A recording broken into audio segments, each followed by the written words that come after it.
Учениците ќе следат настава до крајот на месецов, пошто заменуваат на зимски распуст и нема да има предвремено распуштање поради загадувањето.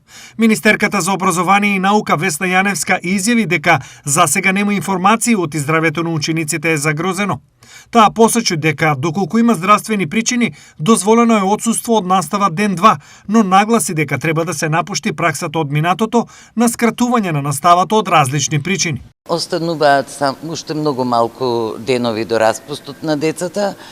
Мене ми е жал што мора да направам груба споредба, но во некои европски земји децата и кога имаат грип и во градина и во градинки и на училиште одат на настава се додека нивното здравје не е загрозено. Би било проблем, како што во минатото се случуваше, да ги скратуваме учебните денови, учениците да отсуствуваат затоа што родителите ги носат на поевтино одмор и за да се подготват за писмена и така натаму.